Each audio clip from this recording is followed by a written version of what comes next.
Labdien, labdien no Latvijas laukiem! Tāds eksperimentālais video saistībā ar to, ka man ir mašīnā uzlikts statīvs, kā man vīrs teica, lai tev ir statīvs, lai nav pa tukšo braukšana. Jo tā ir, ka braucot pa vienu to pašu ceļu 11 gadus, ceļu zinu un uz ceļa jūtas droši, tad visādas domas un idejas, un tad viņas kaut kur pa ceļam paliek, jo nevar viņas piefiksēt. Tad, lai man esot statīvs, kas ir tāds, ka var, kā mans nocis saka, čotka visu var dzirdēt. Tad tā, lai arī ir. Šo video es saglabāšu. Un man ir kaut kāds 40 minūtes, ko parunāt.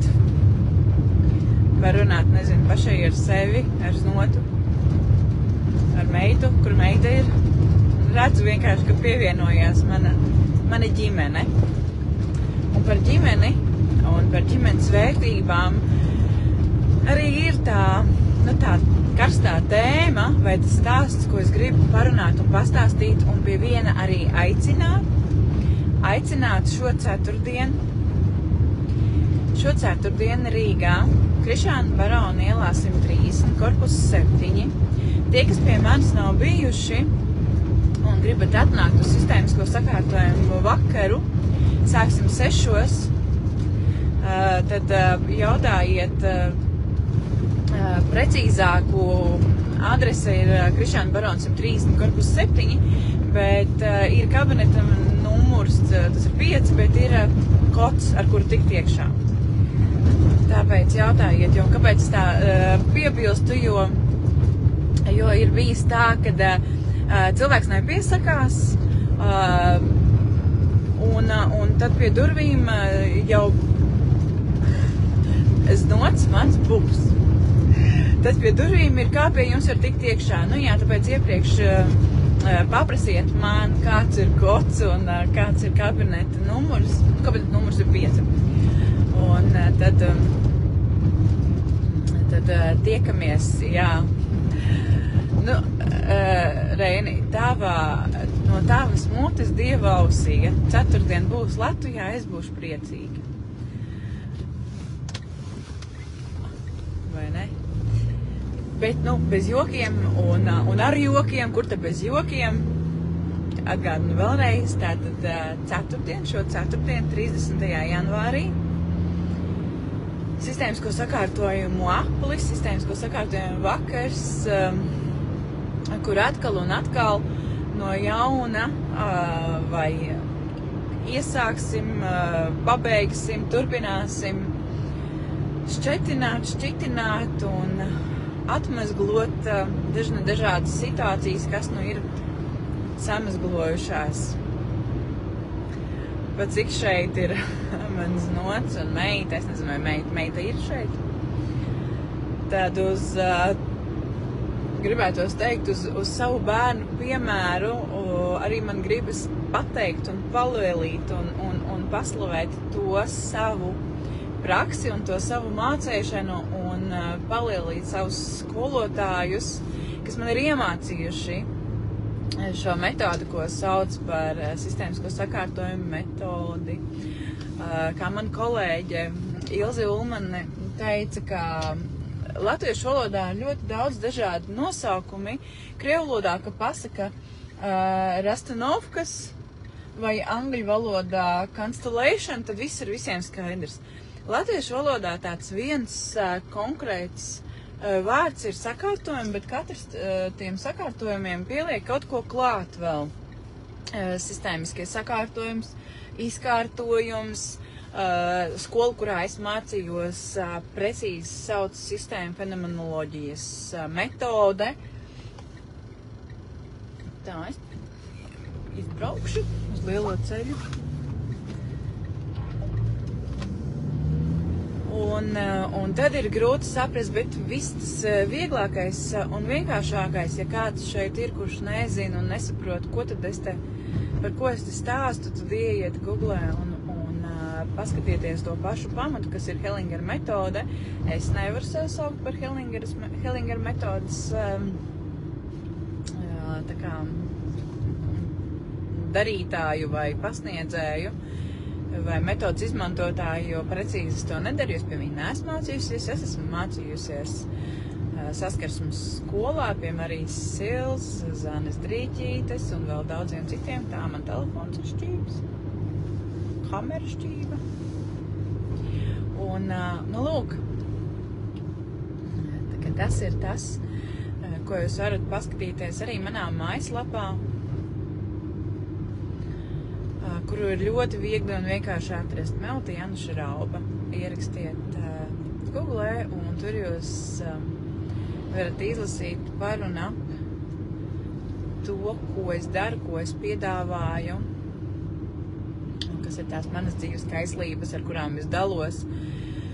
Un arī, protams, kaislības, visādas kaislības.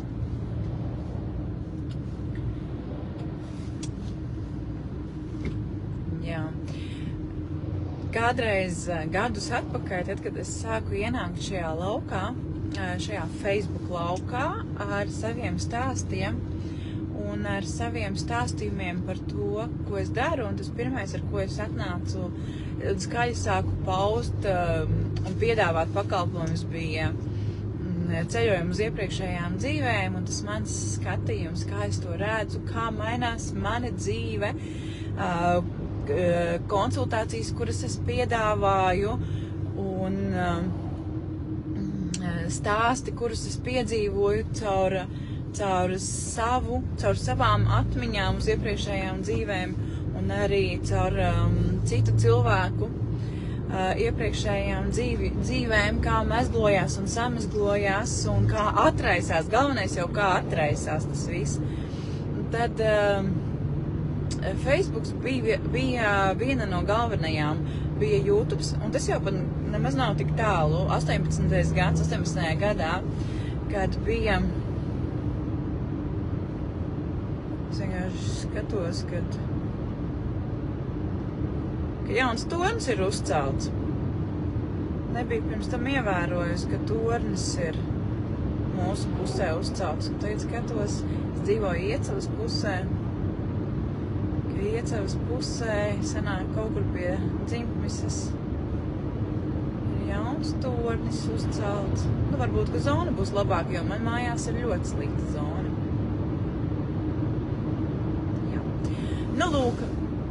Un tajā 18. un 19. gadā, kad jāsaka tā, kad zem vārda atmodas laiki,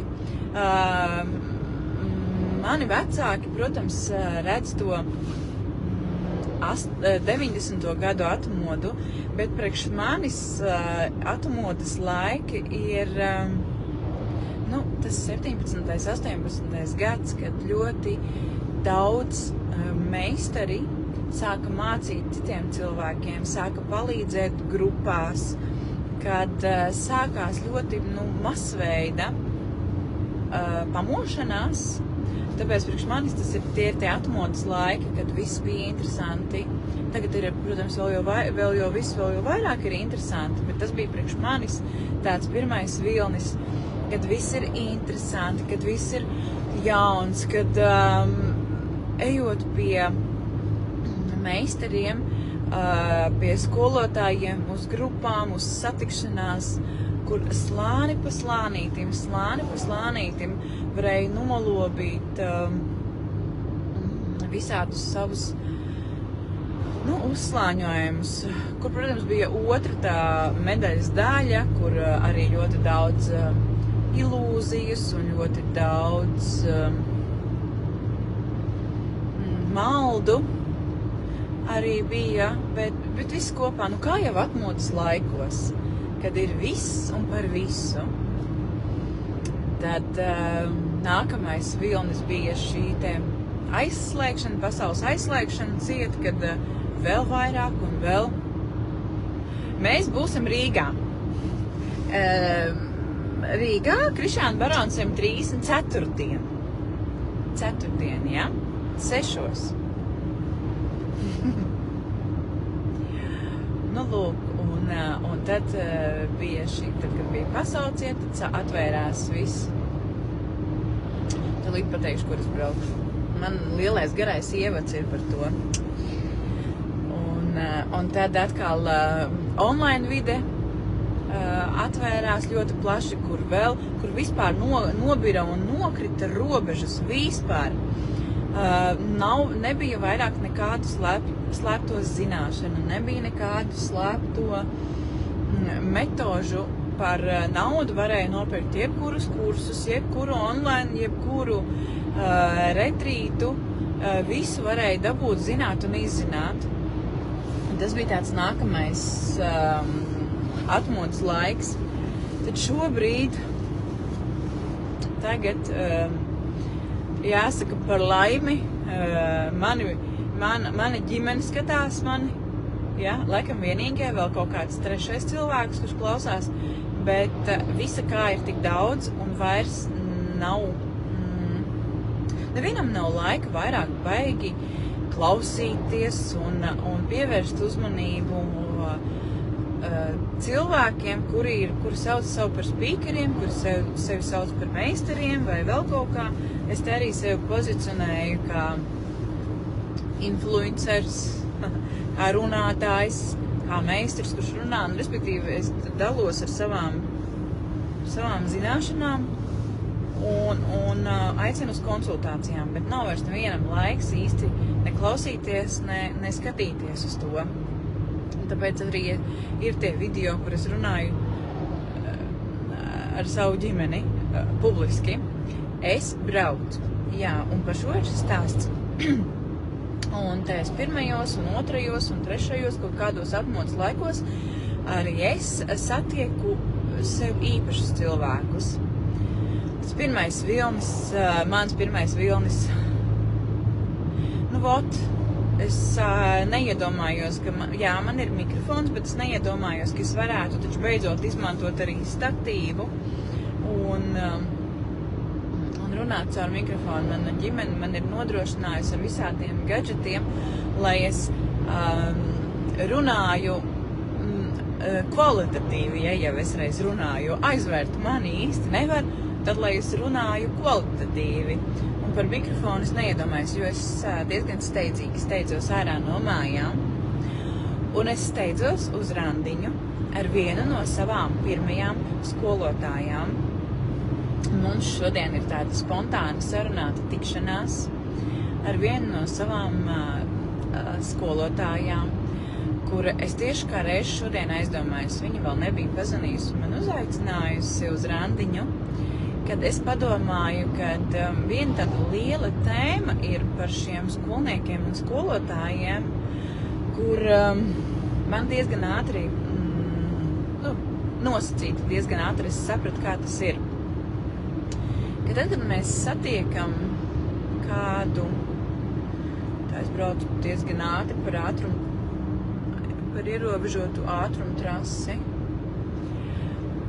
kur mēs meklējam kādas mācības, kādus kursus, mēs meklējam kādu izziņas platformu, un parasti to kāds vada. Kāds ir sagatavojis mums šo iespēju, lai mēs mācītos, un viļus, neviļus mums gadās tā, ka mēs uz šiem, tās ir tās sistēmiskās piesaistes, ka mēs uz saviem skolotājiem uzprojicējam mammu, tēti. Kad mēs aizējam uz kādiem kursiem, nodarbībām un skatāmies uz šo pasniedzēju un uzprojicējam, tas nav apzināti, tas notiek ļoti neapzināti, tas vienkārši tā notiek. Ja mēs aizējam kā bērni, un tur priekšā ir kāds pieaugušais, kā bērni, vai ne, mēs aizējam mēs esam pieaugušie, bet aizējam kā bērni mācīties kaut ko jaunu, kaut ko skaistu, gan dziedāt, dejot, deklamēt, mācīties, izzināt sevi, pasauli, nezinu, uz datoru kursiem vienalga, kur bez kādas īpaša iedalījuma. Un uz šo cilvēku, kas mums to māca, mēs viļus neviļus uzprojicējam vai ieraugam līdzības ar kādu. Un bieži vien tie ir mūsu tuvie pieaugušie, kas ir bijuši mūsu bērnībā.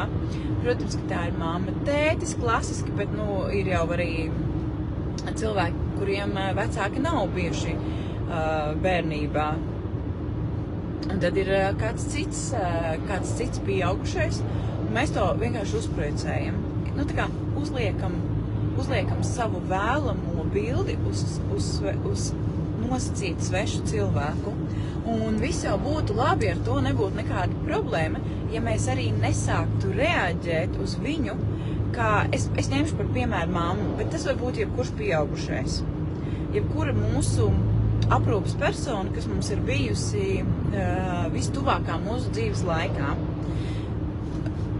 Un es stāstu savu pieredzi, man tā ir bijis. Un tad aizejot uz kādiem kursiem, mēs viļus neviļus uzliekam šo aprūpes personu, mūsu dzīves aprūpes personu, tad mammu uz pasniedzējiem, uz skolotājiem, uz tiem, kas mums kaut ko māca. Un, kā es minēju, viss jau būtu nekas. Tā jau ir mūsu bēdiņa, ko mēs tur liekam, ko mēs tur redzam, jo mums tā ir vieglāk saņemt to informāciju, jo priekš mums, ka mēs piedzimstam kā bērni, mamma ir Dievs, tētis ir Dievs, un, protams, ka mēs uz pasniedzējiem arī uzliekam šo te Dievu lomu. Bet sliktākais ir, ziniet kas, ka mēs uz viņiem reaģējam, respektīvi mēs sākam reaģēt uz viņiem kā uz mammu. Kad viņi kaut ko pasaka, kad pasniedzējs, piemēram, pasaka, Klaus, šitas tev neizdevās, šitas tev nav riktīgi, mēs apvainojamies. Mēs gaidām no pasniedzēja, lai viņš mūs paslavē. Mēs gaidām no pasniedzējiem visu to, ko mēs gaidījām no mammas, un visdrīzāk mēs nesagaidījām. Tāpēc mēs tālāk lielajā pasaulē, ejot, ieraugam, sadzirdam, sajūtam kaut ko līdzīgu, uzliekam projekciju. To visu dara zemapziņa. Tas nav tā apzinātā līmenī.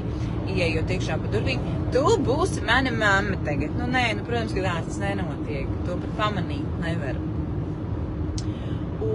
Un mēs sākam gaidīt, cerēt, domāt par pasniedzēju kā par mammu. Un otrā pusē, protams, ka tas cilvēks dara savu darbu par to, ko mēs viņam maksājam naudu. Ja mēs ejam uz kādiem maksas apmācības kursiem, mums nesakrīt tas vēlamies ar to saņemamo. Un, šo teoriju, es ceru, ka es izskaidroju. Šo teoriju es zināju sen, un manu sistēmisko sakārtojumu vadīšanas kursu pasniedzēja man šito ļoti smuki parādīja. Es ļoti apvainojos toreiz, es ļoti raudāju, es ļoti pārdzīvoju. Kāpēc? Tāpēc, ka es pārdzīvoju nevis par to, ka man svešs cilvēks, kuram es maksāju naudu, man to pateica, bet tāpēc, ka es uz viņu biju uzproducējis mammu, un es no sākuma tā kā nesapratu, kamēr es pati to neizgāju cauri sistēmiskajām praksēm, cauri sevis dziedināšanu, cauri galvenais iekšējā bērna dziedināšanu. Es nesapratu to. Un tad, kad es pati izdziedināju, tad gāju pie citiem meistariem, izdziedināju savu iekšējo bērnu, dažādas savas traumas, tas vārds atstrādāju, tad caur visiem plāniem, gan caur sajūtām, gan caur mentālo, gan caur darbībām. Un darbības tās ir, kur ir jāuzliek tās savas robežas, ko es daru un ko es vairs nedaru dzīvē. Un tad es sapratu, ka tad es arī redzēju gan savā dzīvē, gan arī darbam ar klientiem, ar citiem cilvēkiem, kur mēs viens uz otru vienkārši sakrāmējam visu virsū. Tāpat es redzēju, kur uz manīm cilvēki nāk pie manis un tā kā dažādas lomas man ir piešķīruši pat to neapzinoties. Un tad, ja es daru savu darbu, mēs ejam pēc pieprasījumu, tad cilvēks nāk pie manis uz konsultācijas pēc pieprasījumu, bet viņš ir uzlicis man, piemēram, kaut kādu lomu, tad man ir ļoti grūti strādāt, kamēr mēs to visu tā kā, pirmkārt neizrunājam un nenoņemam nost. Bet, lūk, es jau minēju, ka man pašai tā ir, un es pati pamanu, tad, kad es esmu tajās dodošajās lomās, ka cilvēku uz mani uzliek lomu, bet ziniet, kā ir, tāds pie tāda pievelkās. Tāds ar tādu saskarās. Un ja es kā skolnieks, ejot pie meistariem, redzu viņu kā mammu, tad ir jāsaka, ka arī meistars nevar noturēt savu skolotāja lomu un arī drusku ir kā mamma tiem bērniem, kas nāk pie, kuri nāk pie viņas, pie meistariem kā pie skolotājiem, un viņi meistari arī nevar noturēt, arī grib ieņemt vai netīšām vai neapzināti ieņemt to mammas lomu, nepaturot tikai to meistara lomu, nepaturot tikai to skolotāja lomu. Bieži vien to pat neredzot vai neatzīstot. Tikai tagad, tad, kad es esmu jau, tā teikt, iepazinusi, kā tas ir, ka ir šīs projekcijas, kad ir daļas, kad ir dažādas dvēseles daļas, personības daļas, supersonas. Tie visi ir termini, bet kad mēs neesam viens vesels cilvēks, ka mēs esam ļoti, ļoti dažādi. Ļoti vienkārši sistēma neļaus man samalot, ka mēs esam daudz, kas mājās, mēs esam mammas, vīrieši ir tēti, ja ir bērni, sievas vīri, darbā mēs esam darbinieki, tad, kad mēs ejam uz tusiņiem, ballītēm, mēs esam tusētāji, ballētāji, un būtu jau ļoti labi, ja mēs varētu tā kā katrā vietā, tā kā turēt to savu tēlu, kas mēs patiešām esam. Ja mēs aizējam uz ballīti, tad mēs patiešām dejojam, dziedam, nezinu, karaoke spēlē, dziedam, tā kā attiecīgi kāds ir tas ballītes tematika, tāda mēs tur esam. Nenesam tās savas problēmas un neatrodam kādas dzirdīgas ausis, kuras tagad klausīsies, kamēr citi ballējās. Vienkārši tikko biju saviesīgā pasākumā un to tik ļoti var redzēt, kur cilvēks grib būt, grib atrast tās dzirdīgās ausis, kamēr tas formāts ir ballēties, tusēties, priecāties, dziet un dejot, nevis risināt kaut kādas problēmas. Priekš tam ir domāti, priekš tam ir domāts sistēmisko sakārtojumu vakari, vai ne? Sistēmiķi piekritīs. Lūk, un tās lomas un tie mūsu, kā pareizi pateikt, tās mūsu daļas, kurās mēs parādam, tie mūsu amati, ja, nosacīta amata. Šobrīd es esmu runātājs amatā.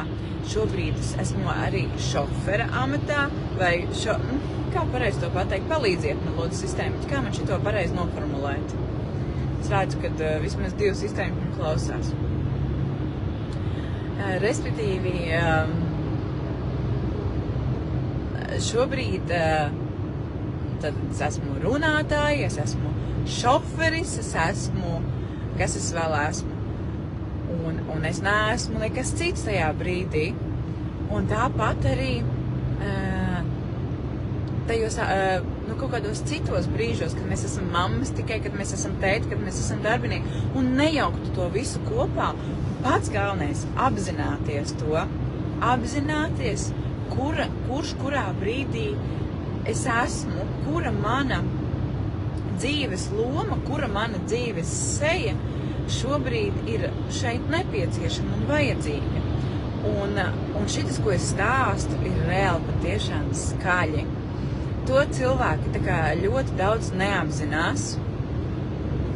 Un tā mana bēdiņa un tā mana sāpe, kas šobrīd man mutuļo gaisā, ir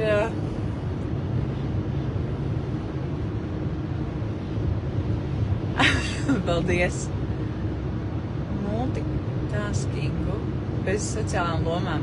Jā, paldies, lai arī citiem noder.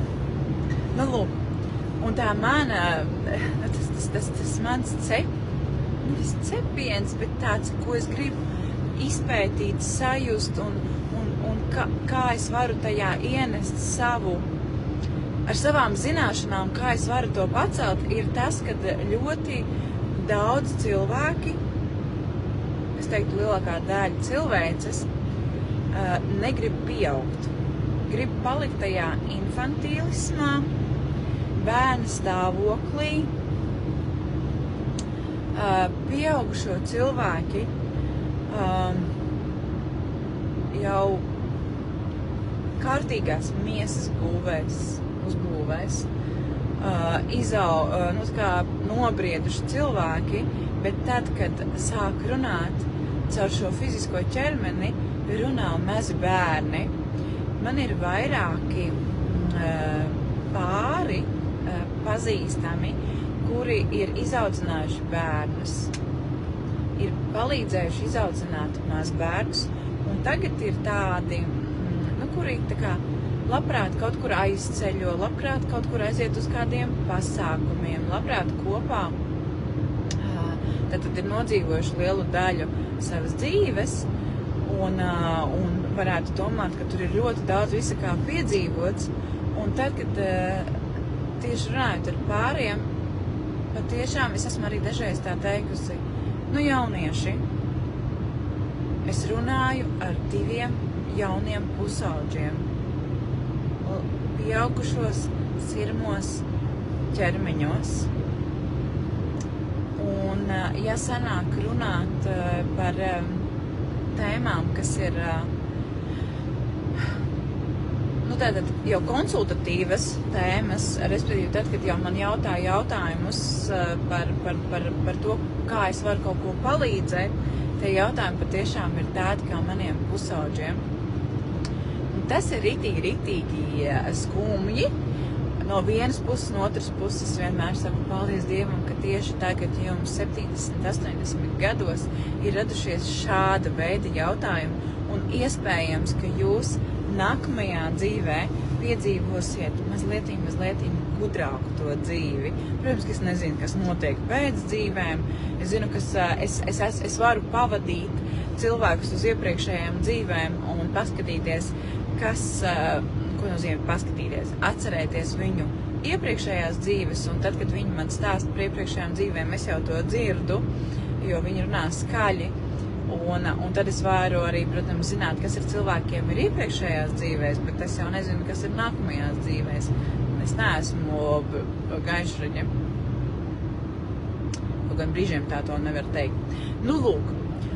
Un nākamais ir tas, ka man ir 45 gadi, un ka patiesi arī 40, 50 gados cilvēki uzvedās, dzīvo kā mazi bērni. Un it nemaz pat neiedomājās, jo tāpēc, ka ap to laiku ir ļoti daudz dažādas problēmas, ir dažādas dzīves situācijas. Tā kā ir tā sajūta, vai ne, kad 30, 40 gados dzīvē ir jābūt šokolādē. Un tad pienāk tie, kā kuram 30, apēšu skaitus 30 vai apēšu skaitus 40, un tad cilvēks tā kā pēc dzimšanas dienas, šāds stāsts man ir ļoti daudz, tā kā atnāk, man bija tikko, tāda apaļa jubileja, un es sāku domāt, kas notiek ar to manu dzīvi? Kāpēc man tas? Kāpēc man šis? Un rodas jautājumi, un beidzot rodas jautājumi, kāpēc ir tā, kā ir. Un tā jau ir labā ziņa, ka beidzot cilvēkiem rodas jautājumi. Un tad, kad mēs sākam, tad, kad ir jānāk līdz manīm privāti vai grupās, un mēs sākam tā kā šķetināt, protams, kad mēs nonākam līdz dzimtai, līdz dzimtas patērniem, klasiski sākas, nevis klasiski, bet man tā bieži ir bijis, kad tikko cilvēks sāka meklēt, kā viņš varētu sevi dziedināt vai kā varētu atbildēt uz saviem jautājumiem, un ja nav ļoti daudz nekur būts un līdz manīm, līdz sistēmisko sakārtojumu praksēm atnāk, tā kā tādā sevis meklēšanas sākumā, tas ir tik apjomīgi, un tas ir tik, ja cilvēks nenobīstās un ir gatavs rast atbildes uz saviem jautājumiem, ir atvērts atbildēm, tik ļoti verās lauks vaļā.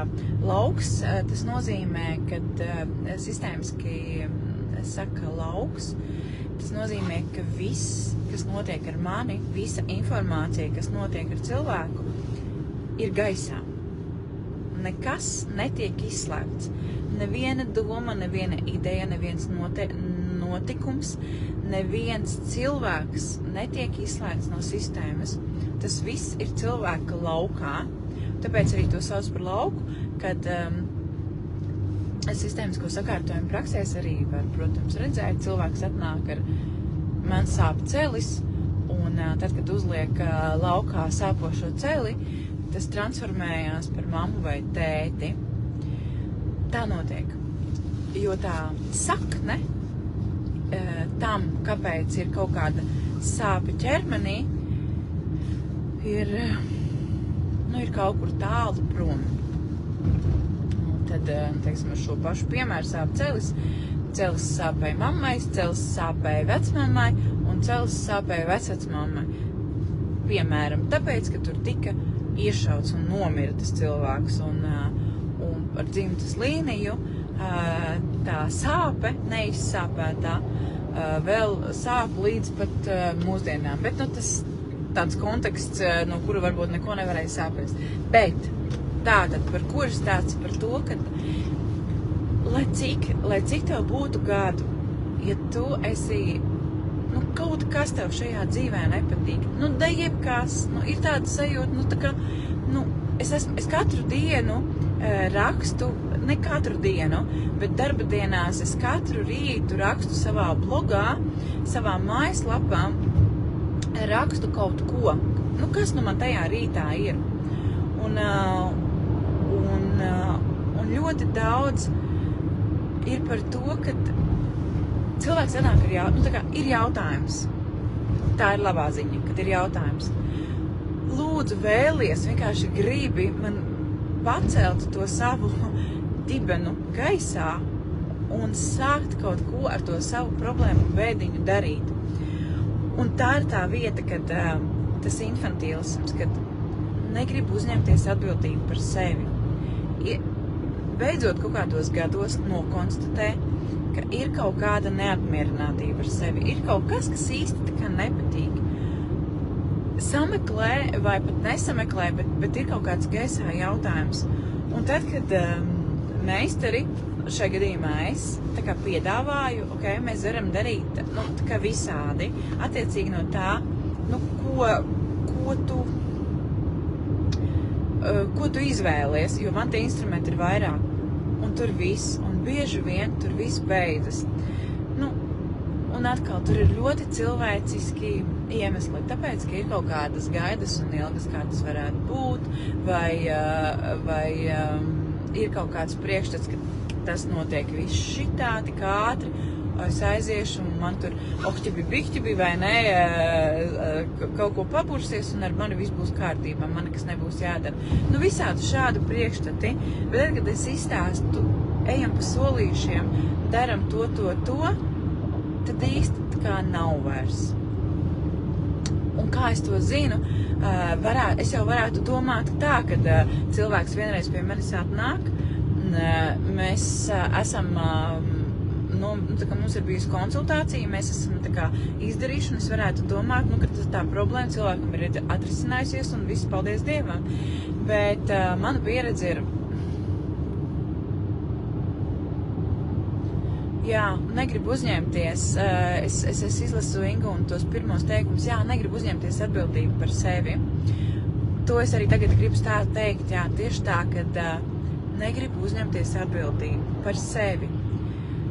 Nav jau jāuzņemas pirmām kārtām ir jāuzņemas atbildība par sevi, jo bieži vien, protams, ka mēs tā kā